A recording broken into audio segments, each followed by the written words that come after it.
ಉದಯಪುರದಲ್ಲಿ 55 ವರ್ಷದ ಮಹಿಳೆಯೊಬ್ಬರು 17ನೇ ಮಗುವಿಗೆ ಜನ್ಮ ನೀಡಿದ್ದಾರೆ. ರೇಖಾ ಗಾಲ್ಬೇಲಿಯಾ ಎಂಬ ಮಹಿಳೆ ಈ ಹಿಂದೆ 16 ಮಕ್ಕಳಿಗೆ ಜನ್ಮವನ್ನು ನೀಡಿದ್ರು. ಆದರೆ ಆಕೆಯ 4 ಪುತ್ರರು ಮತ್ತು ಒಬ್ಬ ಮಗಳು ಹುಟ್ಟಿದ ಕೂಡಲೇ ಮೃತಪಟ್ಟಿದ್ದಾರೆ.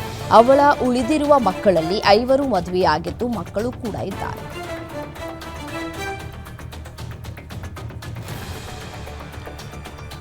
ದ್ವಿಚಕ್ರ ವಾಹನದ ಬಾಕ್ಸ್ನಲ್ಲಿ ಇಟ್ಟಿದ್ದಂತಹ ಸುಮಾರು 80,000 ಹಣವಿದ್ದಂತಹ ಚೀಲ ನಾಪತ್ತೆಯಾಗಿದೆ ಅಂತ ವ್ಯಕ್ತಿ ಚಿಂತಿತನಾಗಿರುವಂತೆಯೇ ಮೇಲಿಂದ ಕೋತಿಯೊಂದು ಹಣದ ಸುರಿಮಳೆಯನ್ನ ಸುರಿಸಿರುವ ಘಟನೆ ಉತ್ತರ ಪ್ರದೇಶದ ಔರಯ್ಯ ಜಿಲ್ಲೆಯಲ್ಲಿ ನಡೆದಿದೆ. ಕೋತಿಯೊಂದು ಬೈಕ್ನ ಬಾಕ್ಸ್ನಲ್ಲಿ ಇಟ್ಟಿದ್ದಂತಹ 80,000 ರೂಪಾಯಿ ನಗದನ್ನ ಕಿತ್ಕೊಂಡು ಮರದ ಮೇಲೆ ಏರಿ ಆ ನೋಟುಗಳನ್ನ ಕೆಳಕ್ಕೆ ಎಸೆದಿದೆ. ಈ ವೇಳೆ ಕೋತಿ ಎಸೆದ ಹಣವನ್ನ ಆರಿಸಿಕೊಳ್ಳುವುದಕ್ಕೆ ಜನರು ಮುಗಿಬೀಳ್ತಾ ಇರುವ ವಿಡಿಯೋ ವ್ಯಾಪಕವಾಗಿ ವೈರಲ್ ಆಗಿದೆ.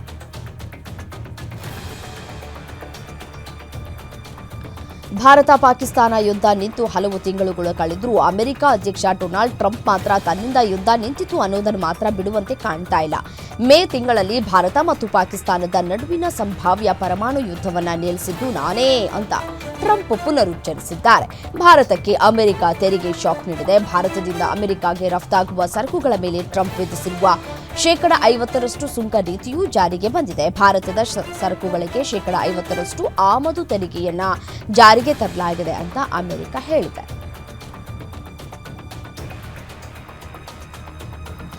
ದಕ್ಷಿಣ ಗಾಜಾದ ಆಸ್ಪತ್ರೆಯ ಮೇಲೆ ಇಸ್ರೇಲ್ ನಡೆಸಿದ ವೈಮಾನಿಕ ದಾಳಿಯಲ್ಲಿ 5 ಪತ್ರಕರ್ತರ ಹತ್ಯೆಯನ್ನ ಭಾರತ ಆಘಾತಕಾರಿ ಮತ್ತು ತೀವ್ರ ವಿಷಾದಕರ ಘಟನೆ ಅಂತ ಆತಂಕವನ್ನ ವ್ಯಕ್ತಪಡಿಸಿದೆ. ಸಂಘರ್ಷ ವಲಯಗಳಲ್ಲಿ ನಾಗರಿಕ ಜೀವಹಾನಿಯ ವಿರುದ್ಧದ ತನ್ನ ನಿಲುವನ್ನ ಭಾರತ ಪುನರುಚ್ಚರಿಸಿದೆ.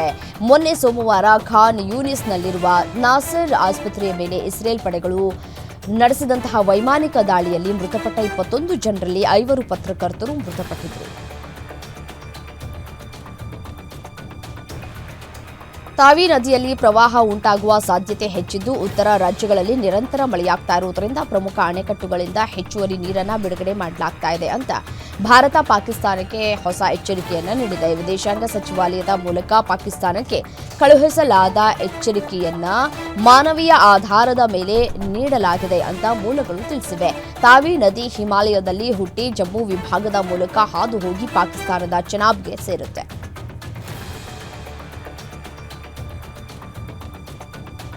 ಕೆಲ ದಿನಗಳ ಹಿಂದೆ ಅಂತಾರಾಷ್ಟ್ರೀಯ ಕ್ರಿಕೆಟ್ಗೆ ನಿವೃತ್ತಿ ಘೋಷಿಸಿದ್ದ ಭಾರತದ ಅನುಭವಿ ಆಟಗಾರ ಆಫ್ ಸ್ಪಿನ್ನರ್ ರವಿಚಂದ್ರನ್ ಅಶ್ವಿನ್ ಇದೀಗ ಐಪಿಎಲ್ ಇಂಡಿಯನ್ ಪ್ರೀಮಿಯರ್ ಲೀಗ್ಗೆ ನಿವೃತ್ತಿ ಘೋಷಿಸಿದ್ದಾರೆ. 16 ವರ್ಷಗಳ ಸುದೀರ್ಘ ಸಂಬಂಧಕ್ಕೆ ತೆರೆ ಬಿದ್ದಿದೆ. ಪ್ರತಿಯೊಂದು ಅಂಚಕ್ಕೂ ಹೊಸ ಆರಂಭ ಇರುತ್ತದೆ. ಐಪಿಎಲ್ ಕ್ರಿಕೆಟಿಗನಾಗಿ ನನ್ನ ಸಮಯ ಇಂದು ಕೊನೆಗೊಳ್ತಾ ಇದೆ ಅಂತ ರವಿಚಂದ್ರನ್ ಅಶ್ವಿನ್ ಅವರು ಸೋಷಿಯಲ್ ಮೀಡಿಯಾದಲ್ಲಿ ಪೋಸ್ಟ್ ಮಾಡಿದ್ದಾರೆ. ಮುಂಬರುವ ಏಷ್ಯಾ ಕಪ್ ಟೂರ್ನಿಗೂ ಮುನ್ನ ಭಾರತ ತಂಡದ ಮಧ್ಯಮ ಕ್ರಮಾಂಕದ ಬ್ಯಾಟ್ಸ್ಮನ್ ರಿಂಕು ಸಿಂಗ್ ಭರ್ಜರಿ ಫಾರ್ಮ್ಗೆ ಮರಳಿದ್ದಾರೆ. ಪ್ರಸ್ತುತ ನಡೀತಾ ಇರುವಂತಹ ಯುಪಿ ಪ್ರೀಮಿಯರ್ ಲೀಗ್ ಟೂರ್ನಿಯಲ್ಲಿ ಸ್ಫೋಟಕ ಬ್ಯಾಟಿಂಗ್ ನಡೆಸ್ತಾ ಇದ್ದಾರೆ.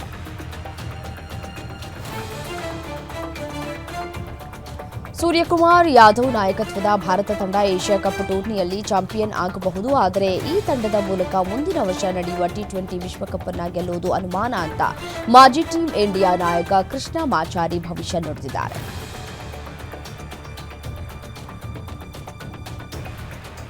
ಎರಡು 2025 ಏಷ್ಯಾ ಕಪ್ಗೆ ಕೆಲವೇ ವಾರಗಳ ಮೊದಲು ಟೀಮ್ ಇಂಡಿಯಾದ ಪ್ರಮುಖ ಪ್ರಾಯೋಜಕತ್ವದಿಂದ ಡ್ರೀಮ್ 11 ನಿರ್ಗಮಿಸಿರುವುದು ಭಾರತೀಯ ಕ್ರಿಕೆಟ್ ನಿಯಂತ್ರಣ ಮಂಡಳಿಯನ್ನ ಇಕ್ಕಟ್ಟಿಗೆ ಸಿಲುಕಿಸಿದೆ. ಇದರ ಮಧ್ಯೆ ಸಾಮಾಜಿಕ ಜಾಲತಾಣಗಳಲ್ಲಿ ಸುದ್ದಿಯೊಂದು ವೈರಲ್ ಆಗ್ತಾ ಇದೆ. ಇದರಲ್ಲಿ ಪಾನ್ ಮಸಾಲಾ ಬಿಸಿಸಿಐನ ಹೊಸ ಪ್ರಾಯೋಜಕತ್ವ ಎನ್ನಲಾಗ್ತಾ ಇದೆ.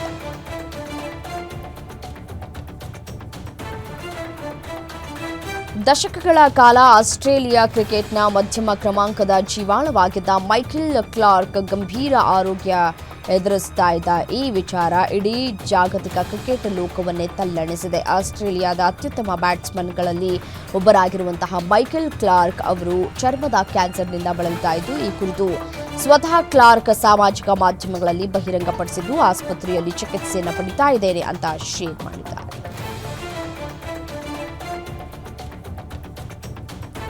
ವಿನಯ್ ರಾಜ್ಕುಮಾರ್, ಅದಿತಿ ಪ್ರಭುದೇವ, ನಿಶಾ ರವಿಕೃಷ್ಣನ್ ನಟಿಸಿರುವ ಕೀರ್ತಿ ಕೃಷ್ಣ ನಿರ್ದೇಶನದ ಅಂದೊಂದಿತ್ತು ಕಾಲ ಸಿನಿಮಾ ನಾಳೆ ಬಿಡುಗಡೆಯಾಗಲಿದೆ. ಸದ್ಯ ಗೌರಿ ಗಣೇಶ ಹಬ್ಬದಂದು ಅಂದೊಂದಿತ್ತು ಕಾಲ ಚಿತ್ರತಂಡ ಹಬ್ಬವನ್ನು ಅದ್ಧೂರಿಯಾಗಿ ಆಚರಣೆ ಮಾಡಿದೆ. ಪೂಜೆ ಮಾಡಿ ಸಿನಿಮಾ ಸಕ್ಸಸ್ ಆಗಲಿ ಅಂತ ಸ್ಟ್ರಾಂಗ್ ಆಗಿ ವರ ಕೇಳಿದ್ದಾರೆ. ಇದೇ ವೇಳೆ ಟ್ರೆಡಿಷನಲ್ ಲುಕ್ನಲ್ಲಿ ಅದಿತಿ, ವಿನಯ್ ಮತ್ತೆ ಕೀರ್ತಿ ಗಮನವನ್ನು ಸೆಳೆದಿದ್ದಾರೆ.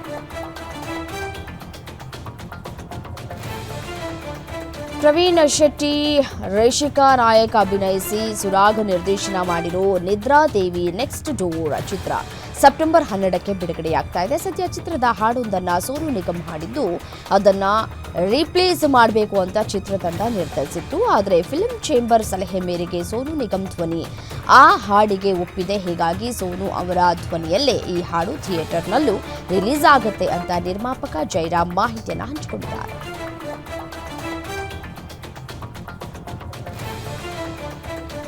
ಗಣೇಶ ಹಬ್ಬದ ಪ್ರಯುಕ್ತ ಗಂಗೆ ಗೌರಿ ಚಿತ್ರದ ಟ್ರೇಲರ್ ಮತ್ತು ಹಾಡುಗಳ ಬಿಡುಗಡೆಯಾಗಿದೆ. ಚಿತ್ರದಲ್ಲಿ ಗಣೇಶ್ ರಾವ್ ಕೇಸರ್ಕರ್ ಶಿವನಾಗಿ ಕಾಣಿಸಿಕೊಂಡಿದ್ದು ಇದು ಅವರ 350ನೇ ಚಿತ್ರವಾಗಿದೆ. ರಂಗಭೂಮಿ ನಟಿ ರಾಣೆಬೆನ್ನೂರಿನ ರೂಪಾಲಿ 3 ಶೇಡ್ಗಳಲ್ಲಿ ಅಂದರೆ ಗೌರಿ, ಪಾರ್ವತಿ ಮತ್ತು ದಾಕ್ಷಾಯಣಿ ಅವತಾರಗಳಲ್ಲಿ ಕಾಣಿಸಿಕೊಂಡಿದ್ದಾರೆ. ಚಿತ್ರಕಥೆ ಸಾಹಿತ್ಯ ಜೊತೆಗೆ BA ಪುರುಷೋತ್ತಮ್ ಅವರ ಆಕ್ಷನ್ ಕಟ್ ಚಿತ್ರಕಥೆ.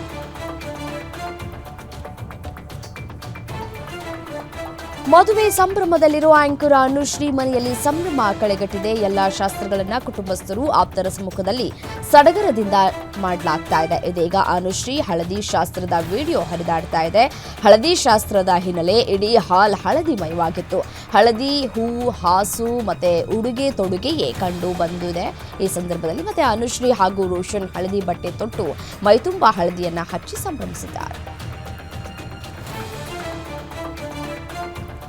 ದಾಂಪತ್ಯ ಜೀವನಕ್ಕೆ ಕಾಲಿಡ್ತಾ ಇರುವಂತಹ ಆಂಕರ್ ಅನುಶ್ರೀ ಮತ್ತು ರೋಷನ್ ಅವರ ಹಳದಿ ನಿನ್ನೆ ಬಹಳ ಅದ್ದೂರಿಯಾಗಿ ನಡೆದಿದೆ. ಇವತ್ತು ಅನುಶ್ರೀ ಅವರ ಮದುವೆ ಬೆಂಗಳೂರಿನ ಹೊರವಲಯದಲ್ಲಿರುವ ರೆಸಾರ್ಟ್ನಲ್ಲಿ ನಡೆಯಲಿದೆ. ಇವತ್ತು ಬೆಳಿಗ್ಗೆ 10:56ಕ್ಕೆ ಮಾಂಗಲ್ಯ ಧಾರಣೆ ನಡೆಯಲಿದೆ. ಈ ವಿವಾಹಕ್ಕೆ ಅನೇಕ ಗಣ್ಯರು ಸಾಕ್ಷಿಯಾಗಲಿದ್ದಾರೆ. ಅನುಶ್ರೀ ಮದುವೆ ಯಾವಾಗ ಎಂಬ ಪ್ರಶ್ನೆ ಇತ್ತೀಚಿನ ವರ್ಷಗಳಲ್ಲಿ ಆಗಾಗ ಕೇಳಿ ಬರ್ತಲೇ ಇತ್ತು. ಅಂತೂ ಇಂತೂ ಅವರು ಈಗ ರೋಷನ್ ಜೊತೆ ವೈವಾಹಿಕ ಜೀವನವನ್ನು ಆರಂಭಿಸುತ್ತಿದ್ದಾರೆ.